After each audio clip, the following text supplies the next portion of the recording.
it's not really much a break we've had so far. Ever since I joined NRG, we've just been continuously grinding over and over and over again. It's honestly, I'm learning now how hard it is to stay like at a peak level for so long. Hi everybody, Seisha Tuan with the Sporting Tribune. I'm here with NRG's Skuba after your series today. I know I asked it in the previous part, but just like quick reflections, overview from that series against KRU today. Yeah, just been the judge shotgun show so far. It's the story of our split so far. Also, like, we haven't shown up 100%, I'll be honest.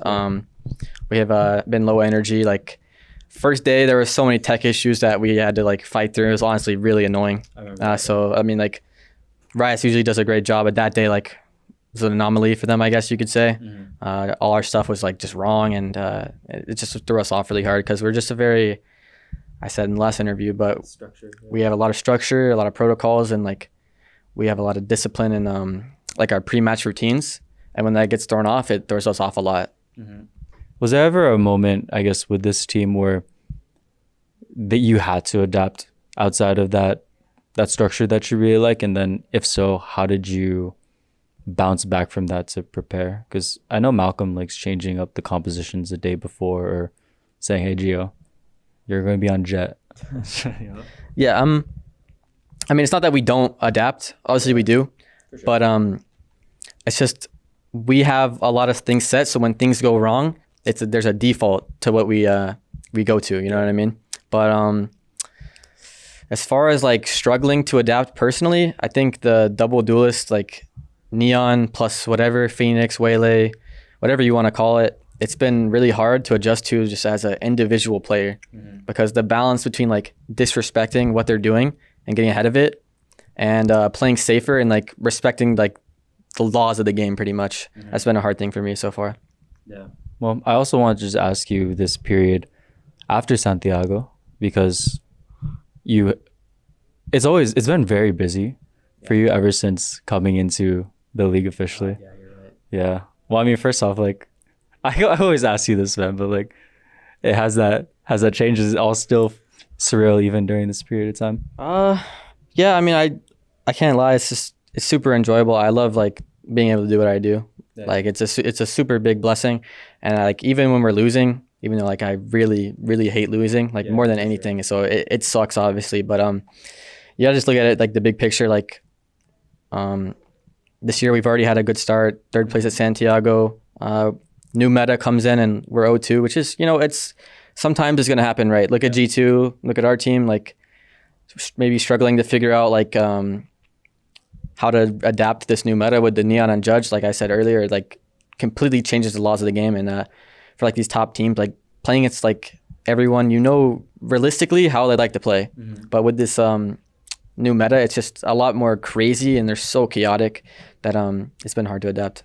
Yeah, I mean, that makes a lot of sense. I mean, just even right when you found out some of the meta changes, I remember you were still competing in Santiago when they released that. Yeah.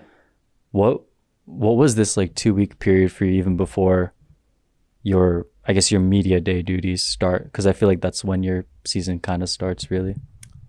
For me, it's a little bit different. I went to go back home to North Carolina. Just hanging out with family and chilling. So that was very sweet. Then I came back to LA and it was just all guns blazing from there. Like it's not really much a break we've had so far. Ever since I joined NRG, we've just been continuously grinding over and over and over again. It's honestly, I'm learning now how hard it is to stay like at a peak level for so long. There has to be some like time where you're allowed to rest and take a break, but obviously the season's going on, you know, so there's no time for that right now. So I think as far as like NRG, like working us super hard, I think we've taken a lot of time off. And like realistically, it should be enough, but still, it's hard to stay at your peak all the time. I think I understand that, and I imagine that it's one that you recognize eventually will need adjustment. But because of just how fast this group stage is, like five matches decides if you're going to have a shot at London. Even it's something that you just have to push aside. True, and also like all the teams who aren't at the events, like the internationals, they're practicing like the entire time, right? So you come in at a disadvantage, and so it makes it even more hard. I mean, speaking of which, like KRU literally had a boot camp in Santiago for 2 months. Yeah, we scrimmed them I think twice, but yeah, it's rough. Like Riot likes to. I think that's planned by Riot, to be honest. Like they have time to catch up, and it makes it so it's harder for teams at the top to stay there because everyone else is at back home grinding. And to be fair to like them, the meta did change as well. So I guess like everything they were practicing maybe didn't stay the same, and like they had to change as well. Yeah, makes sense. I mean, it seems like it's just your first period where you just need to make some adjustments. Yeah, I would agree with that. I think also I don't know. It's just so rough because just like we've played 2 games. One game is like, okay, we didn't show up. It's all right. That happens, right? Like some days you're gonna have bad days, and that's okay. And tech issues as well. That's bound to happen. You can't like dwell on it. But it's just about getting into your peak performance, really. Like to us, like all these games, we could have won both of these games. We value a lot of like what we're doing. We don't really look at the enemy team too much. But it just hasn't been 100% from us, to be honest.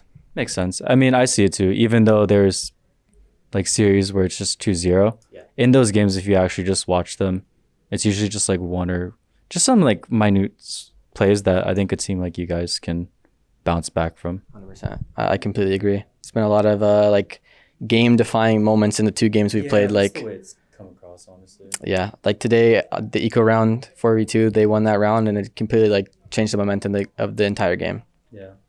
Same thing with like last week with Furia too, like 100%. the eco. Yeah. Well, I have a couple questions for you before I let you go. I know it's a bit of a somber mood, but I kind of just wanted to ask you, like, what's your thoughts on the Skabubu nickname, the Skubeaver stuff that you've been farming on TikTok? Like, you're literally just on my For You page, like really? With the NRG stuff. NRG stuff? Dude, you and Adam have like edits. Edits? Oh, really? Yeah. No, I'm kidding. I've seen a couple of those. Yeah. No. I don't watch it. I've obviously seen them. Like my friends send it to me and troll me. Like, to be honest, I think it's fun. It's cool. The Skubeaver, the Skububu stuff. Obviously, it's all fun and jokes. It's banter. Yeah. I love bantering with people. That's like something I love to do with my close friends. So for having like so many people who like watch me and support me to be like bantering with me, I find it super fun and interactive. So I enjoy it. And I'll just give you the final moment to talk to your fans. It's really cool to see how many people have gravitated towards you since joining, man. Yeah, I might need to check out the TikTok edits maybe, yeah? Should this be a TikTok edit? Yeah. Start marking the camera. They did it for Adam. Oh, really? One of the interviews. Oh, really? Yeah. That's hilarious. It was him saying like some aura farming thing. Yeah. And then they just made an edit of just all his posts and stuff. That's hilarious. Dude, yeah.